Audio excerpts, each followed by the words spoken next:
Good evening, everyone. Let me quickly introduce myself. My name is Ishani, and I am one of the directors as well as trainer at IB Professional School. Today, I've taken a little unusual topic for myself. Typically, being a trainer on Excel, VBA, W, Power BI, most of my boot camps, most of my videos are around hard skills, that is, technical skill sets of making dashboard or working with the functions in Excel. However, being a trainer for over 16 years and mentoring people coming from various backgrounds, education, experience level, one thing I have felt that people miss a lot is giving importance to the soft skills along with the hard skills. So today at IB Pro School, in today's boot camp, the focus is how to get success in two phases. One is to get an interview, get a job. Second is how to make sure you're successful in your jobs as well while working. So we're going to talk about hard skill versus soft skills. So now we are in an era where everything pretty much is data driven. I am working with clients who are multinational companies to small to medium organization, and I'm surprised with how much the business owners are focusing on using data to drive daily decisions of the business. So, why I've written this thing is if you would have if you would have asked me 10 years back, how much is soft skills important? Probably my answer would have been different because back in those days, there were few people who were working with data, few companies who had mastered this art, and not all the businesses at their end were trying to implement data driven decisions. Now we are working as an analyst, but the people we are talking to are non technical people. So, along with our technical skill sets, now soft skills have also become very, very important. So, when you talk about hard skills, what do you mean by hard skills? Hard skill means the tools. Tools like the most famous one, Excel, MySQL, famous languages of Python and R for statistical work, predictive modeling. Then we have machine learnings, which is changing pretty much everything we are interacting with these days. Visualization, Tableau, Power BI. We're talking about big data technologies like Hadoop, Spark, Scala. Then we are talking about the backbone of this entire data science industry of statistics, data engineering, people who are maintaining the data for us, who is creating data pipelines, and the latest one, Gen AI, generative AI, which a lot of people, I'm sure you and I, all of us are pretty much using ChatGPT, which is Gen AI product. So these are the technical skills. And whenever a person starts their journey in the data science world, this is the focus of every individual that comes to IB or anybody who I talk to when they want to get into the data science, machine learning, AI world. They all talk about tools. Which tools should I pick? How should we progress the program so that we are making effective progress and we are getting a job early? So these are what we talk about the hard skills. And I'm not denying that hard skills are not important. Hard skills are very, very important because without them, obviously, you can't even talk. So soft skills will come in secondary place. So I have a question on this. And then we have, the soft skills that we have. Um, if you talk about quickly the soft skills, and then we do comparison of what is required, when, what is the mix that I require, why do I require it at all? So when you talk about the soft skills, the main important thing is effective communication. There are various aspects of our work. There is various aspects when you're even preparing for your interviews or going for your interviews, the communication plays a very important role. So when I say communication, we are talking about both the written communication as well as the verbal communication, right? Then we're talking about working in data science teams. We are talking about working with clients, so collaborations and teamwork. Soft skills not only is about talking and conducting yourself with other team members, but also we as an analyst are continuously doing a lot of problem solving, critical thinking. So soft skills, it comes under the umbrella of soft skills. Then have an ability to work in a dynamic environment. Working in technology field where yes, we have to give a lot of importance to technology, to the tools, to the concept behind the tools. But these tools, these technologies are evolving every day. And to be able to fit in this ever evolving, environment of technology, again, soft skill is what will help you to navigate. Last and not the least, we all have less time, we have more work, less time. So, how we are going to work with our time management and prioritization of our task in order to be effective at our work.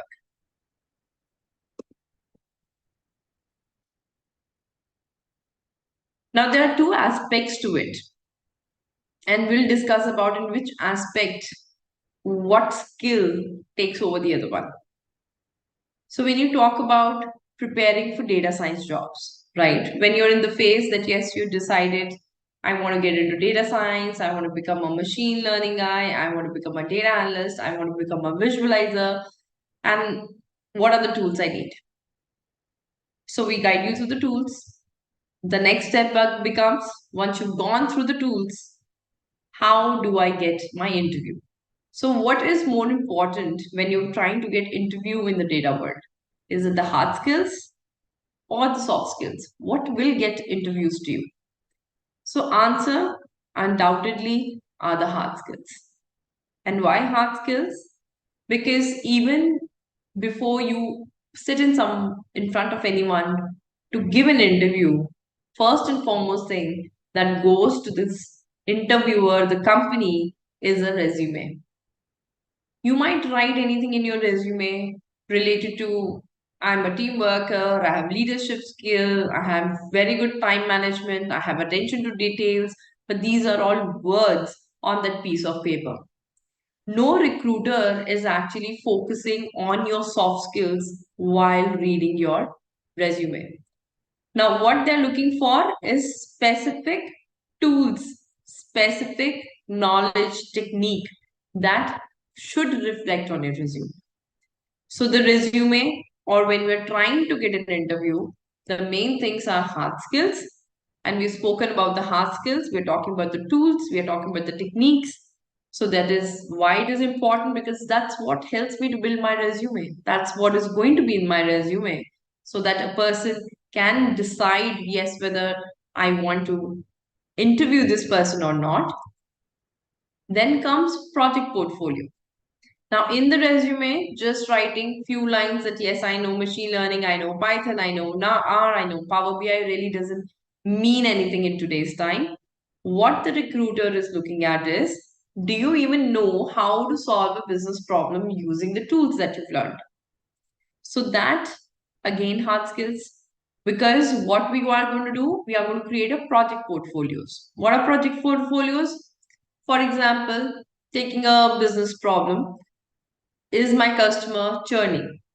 That could be applicable to a retail business, is applicable to your banking sector, is applicable to your telecom sector, right? So solving a business problem with the tool and giving answers to the business. So I need a project portfolio. So to create a project portfolio, I need very strong technical understanding as well as business understanding. But business understanding is also going to be part of your hard skills. The reason being, it's not a tool, but it's a technical terminologies that you need to understand about a business. What is important for the business? So that's why project portfolios.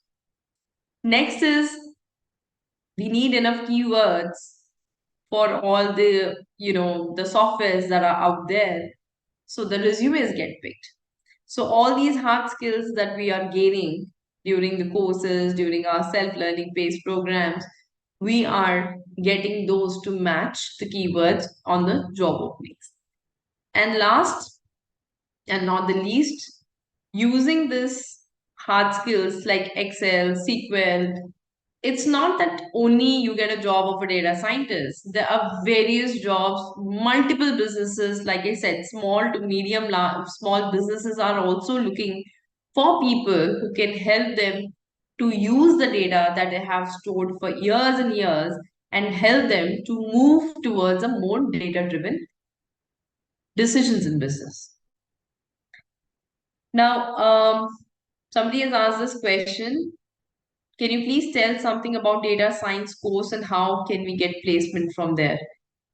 See, data science course, again, not one size fits all. So it depends a lot on your educational background. And more than educational background, I think in today's time, it's more on your interests, more on the liking, whether you're a programmer, whether you like programming, I don't like programming, I like statistics, I don't like statistics, or based on what you're naturally good at. Like I know I had a student and she had done a course before she came to IB. She had done a course in graphic design.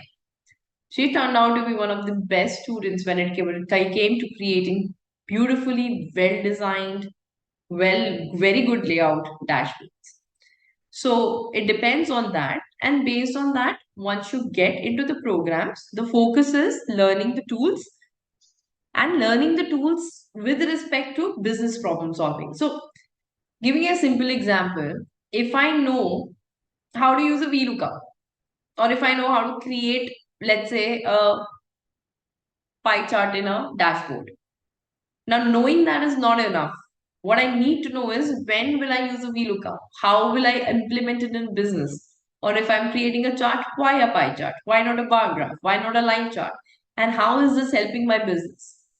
So once you get to know the technical skill sets, like I said, next step is going to be to create project portfolios. And once you get the project portfolios and you make your resume such that all this knowledge that you've gained over multiple, period of 6 to 9 months to 12 months, you put it in your resume in form of a projects and business projects. Not saying I've analyzed data using SQL or I've analyzed data using Python. Those are very bad project statements one can put.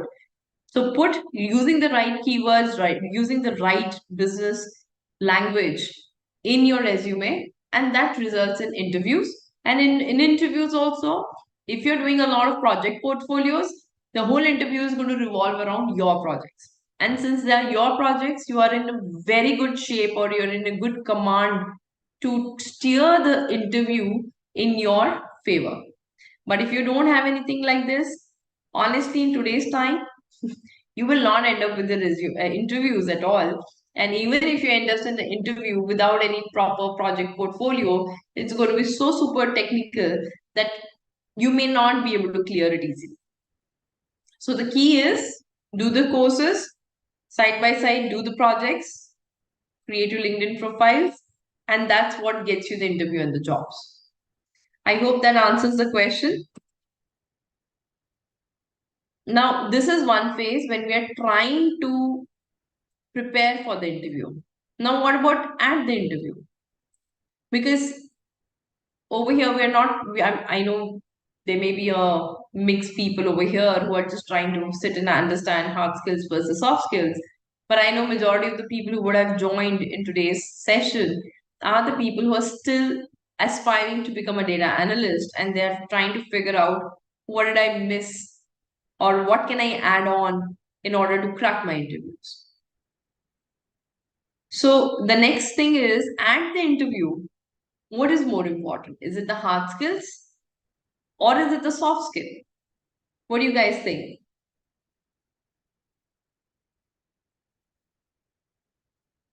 Is it the hard skills or the soft skills? At the interview, it is actually the blend of both the things. Hard skills, definitely yes, because you have to clear your technical rounds. But while you're answering the questions, the technical questions, while you're answering that, a main aspect of soft skill kicks in. Your communication. If a question is being asked, how am I explaining the answer? Is my communication crisp to the point a person is able to understand?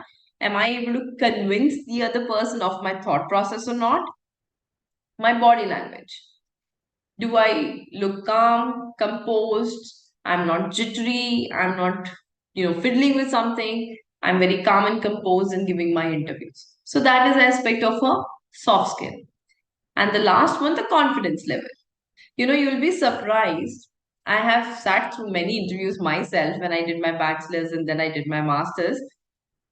And the interviews in which I went with the thought process, I don't really need this job. I'm just going there for experience. And I'm sure a lot of you have done this thing. Those interviews were the best interviews. Just because I had a calm body language, my communication was good, and I had a higher confidence because I was not under the stress of, okay, this is the job that I need. And you'll be surprised that one of the jobs that I got, even though I did not have 100% accuracy in answering the questions, what got me through and I had an offer letter from that company was my confidence. So even though I was might not be right, but I was explaining why I thought like that or what is my thought process. So just because of the confidence, the way of communication, I got hired, even though my accuracy of question, the answers that I gave was not at all 100%. And this is not just that happened to me, this is what happens everywhere. You might be very good in technical skill set, you might be answering all the questions, and then you will feel why I didn't get an offer. I answered everything. This is a very common question people ask me. And I went for this interview. I know I said everything correctly. Why I didn't get hired? Because when you go for an interview, a company is not only looking for a person who knows technical skill set, they're also looking for a cultural fitment. They're also looking whether you will be able to fit in the organization or not. Do you look like a person who can work with the teams? Do you look like a person I can push in front of my clients? If the answer is yes, then I get a good blend of technical knowledge and soft skills. Plus, there are companies who, like for example, consulting companies. Now, when you go for consulting companies, there are two type of people they would love to hire. Number one, the people are technically very, very solid, right? They are going to do behind the computer all the data dirty work. They are the people who are working with the data day in and day out. And the second set of people who are going to be the face of that project, who will be the face who will be communicating to the stakeholder or the clients. Now, I, as a person who needs to communicate to a client, I have understanding of all the technical things that are happening on the projects, but I'm not done it myself because I don't know how to do it. But if I'm able to convert the technical insight that the data guy has given to me into an easy to understand output for a non-technical guy, that's where I have done my job. So not all the people who get hired are because of the technical skill set. I have seen that people also get hired because they have average data technical understanding of the data, but their communication skills is very strong. So these guys would become the face of the projects, right? So not saying that you should go for either one. Your personality also does matter, but definitely staying technical for a very long time, the glass ceiling is not very high. Again, learned it through hard ways in my career of working for about 20 years now. So learned it the hard way, but understood that, okay, it is a good blend of technical and soft skills. So there is a question, is it possible to switch career after 4 years of experience in legacy domains such as mainframe to analytics?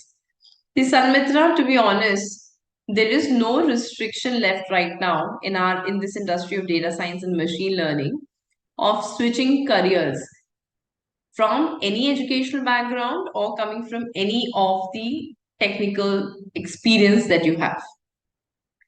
What will help you to get into the industry is one and only thing, that is your passion towards the data. If you are able to tell person that I'm passionate towards data, I love solving business problems, I am good with the tool set, I'm good with giving insight to the business so that they are able to do some decisions based on that. They are able to make some decisions based on that. Then you will get hired. See, 4 years is not a very long time. It's like in between. But once you hit, yes, 10 years milestone, 15 years milestone, then it becomes a little harder and harder to switch, because then we have to see how much of the previous experience will blend into your current profiles. So that might become difficult, and with 15 years plus of experience getting into analytics, pay scales also become important. So if somebody comes to me and say, I'm already earning 25 lakhs and I have 20 years of experience, will doing data science program with you give me higher packages? My answer is absolutely no. It is not, but yes, you can learn for understanding how in your business you can do a data-driven decisions. Okay, but 4 years, not very bad. You have been in a technical stream, so that's an app. It's a good thing, because when you're working with technology, you're working with tools. Having that experience of working in technology gives you an edge. So it is not going to be very tough.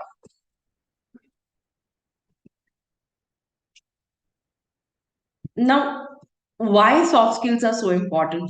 Like I said, typically it's like one of the different type of boot camps I'm doing this time. Typically, I'm focused on technical, technical, technical. But when I see a lot of people getting disappointed in the interviews, so I thought, why not talk about the soft skills? So typically, we try to push people to have soft skills. Unfortunately, not too much weightage is given. So let's talk about where and which soft skill is going to help you. Number one, effective communication. Now, where does it help me? Like I said, we are technical people, analysts, or a data scientist, or a data engineer. We understand the data very well. We live in the world of data. We live, breathe data. So, if I have done some work, right, let's say we have run some clustering on a data.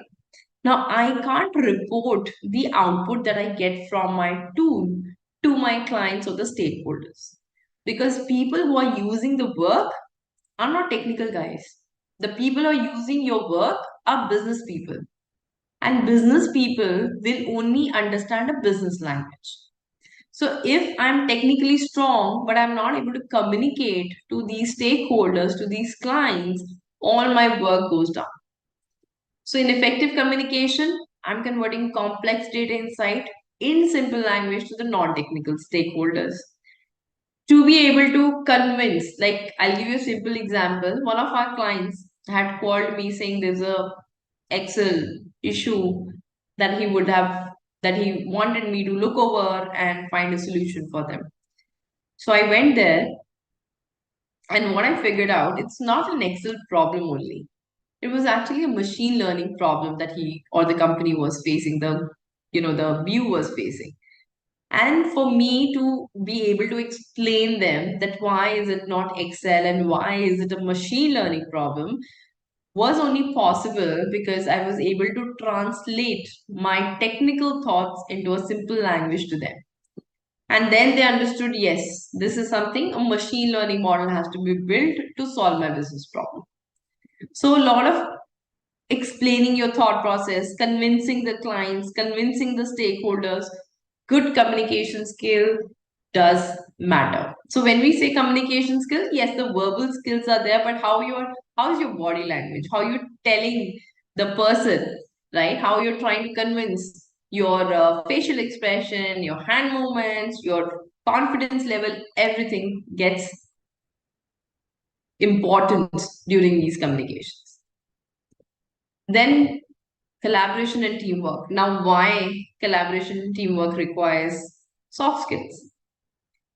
Again, going back to let's say 2008, there were not so many divisions or there were not so many roles back in those days when we started analytics. There were people who were working with Excel, and there were people who were SQL developers, and then there were people who are doing predictive modeling, right? Small teams and very divided work we all had, analysts like MIS people are not really concerned with the BU or what decisions they are taking based on the reports that is being sent. Now the era has changed. Now we are getting the data from a data engineer. So to be able to communicate to them, to be able to work with them, explain our requirement to get the data from them. Then let's say we ran and created a dashboard. In the dashboard, we were able to identify some bottlenecks in the projects or bottleneck in the business. Now to be able to work a little more and get a solution, I might have to go and talk to a machine learning guy, do a prediction on it and understand what's going on, right? Or I might have want to convert into a Gen AI tool for my organization or for my team. So we are working in multiple teams, not only sitting in one location. Right now, the era is, we all know how to work remotely, virtually. We are organizing workshop. People from all over the place are attending these workshops. So again, to be able to talk to people from different backgrounds, to be able to talk to people sitting in different countries, to be able to talk with people from different technical skill set. Over here again, your soft skills will come into picture. So virtual teams, different teams that we have to work with, collaboration, teamwork, soft skills is required. Next comes leadership.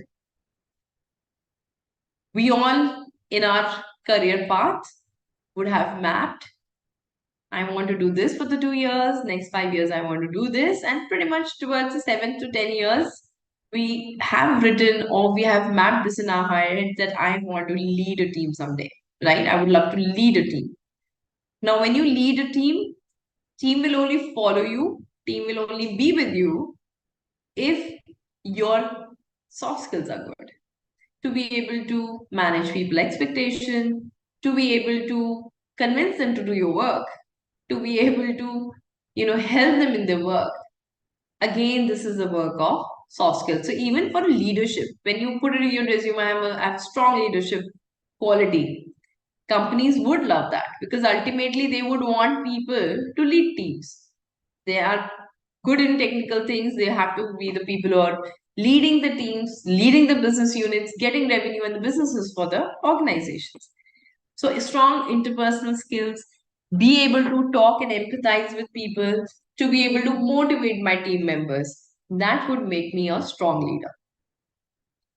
And not the least, client and the customer relationship. I can't emphasize, like for example, if a student comes to IB, that person is a client to IB.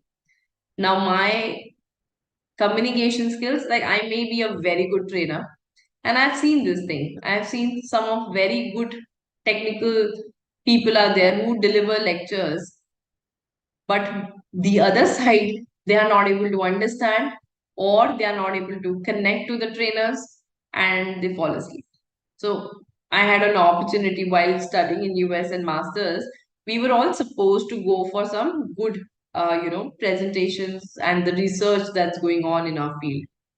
I was always excited that I'm going to learn so much today. Some new things are happening. This is a speaker I want to hear. That is a speaker I want to hear. But it took 15 minutes of their talking, and I was lost in my world. Just because technically I'm sure they were delivering excellent thing, and definitely I might need it, but the way of delivery was not the best, right? So same thing happens with your client and customers. If you're not able to talk to them properly, if you're not able to engage them, very soon you lose the business.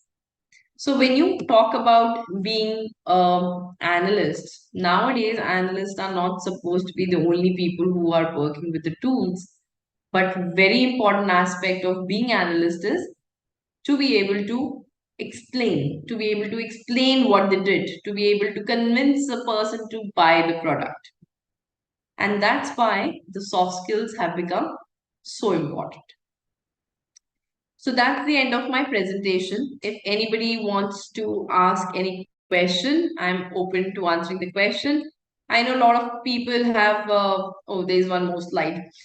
A lot of people have questions regarding careers and data science courses. I will give you answers for that. But mainly, focus of this particular workshop was soft skills also need a lot of weightage, not only the technical skill set. Now, this last slide I created to make a person who is trying to become a data analyst and let's say taking courses or learning by themselves. Now, their question is, I'm a fresher. I have not done data analytics. I'm not a data analyst. I'm not a data scientist. How do I fit in the soft skills? How do I show the company I have the soft skills? So you tell us that we do project portfolios. That's a hard skill. So how do I do a good fusion of a hard skill and a soft skill to tell the interviewer I'm a complete package. I know my technical knowledge, I have a good business understanding, and my soft skills are also good. So what are the steps? Step number one, create a powerful project. Now, when you do this thing, my advice, a lot of times I've seen people copying projects online done by someone and then making the project, but that does not showcase your thought process.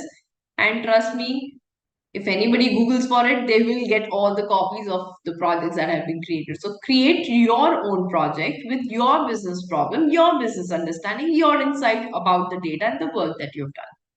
That is step number one. Step number two, create a presence.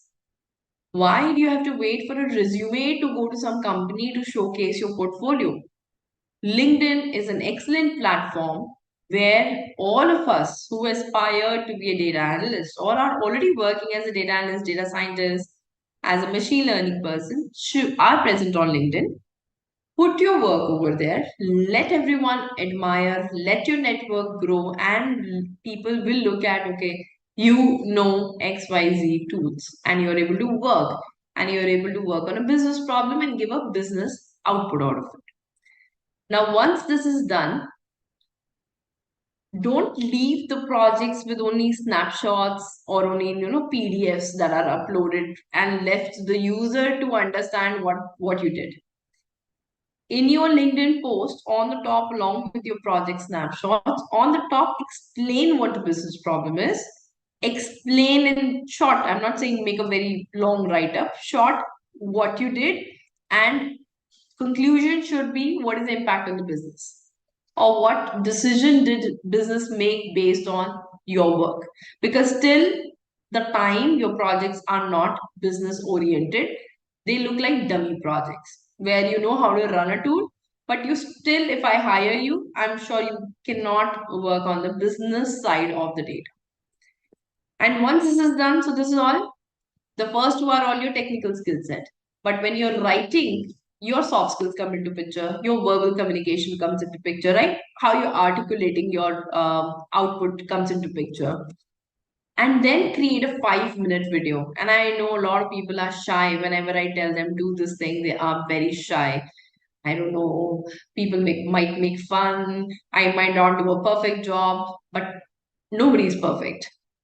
Create a 5-minute video, because when you create a 5-minute video, it helps you to convince or to convey the business people that you know your stuff very well, and you know how to convince, and you know how to talk about your project, you know how to explain your project. Because if I was a recruiter and I see a very good project and I'm able to also view through a video that a person is explaining so well, my instinct is going to be to connect with you and tell you, you want an interview. I want to interview you.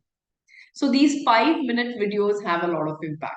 Now, why this sweet spot of 5 minutes? Too long videos, very boring. Too short videos, you might not be able to showcase your skills in it. So 5 minute is a sweet spot where if you do make a 5-minute video, good PPT, and you might be changing screens, that's fine. If you don't want to put your video, don't put your video, but the voice has to be there. And voice cannot be monotonous in that case. Like, it cannot be transform your vision into a powerful project, strategically elevate your professional presence. So all the elements of your communication, as if you're sitting with someone face to face, has to be there while you're creating those videos. The modulation of the voice, the pitches, the lows, everything needs to be there. So once you do these kind of things, you will see that not only people are going to be impressed by your work when you send your resume. People nowadays look at the LinkedIn profiles quite a bit, but people who are on LinkedIn, they might be the people who are hiring you. I know of a very recent candidate of ours. She did not put her resume anywhere. Interview was done via LinkedIn where someone approached her and said, I've been looking at your work, you've done impressive work. Would you like to go for an interview? And that's what resulted in a job. So these kind of things, these simple 4 steps that I'm showing you on my screen right now can be the reason that you get your job faster. Okay. So focus on not only the hard skills as well as the soft skills. Any questions from anyone?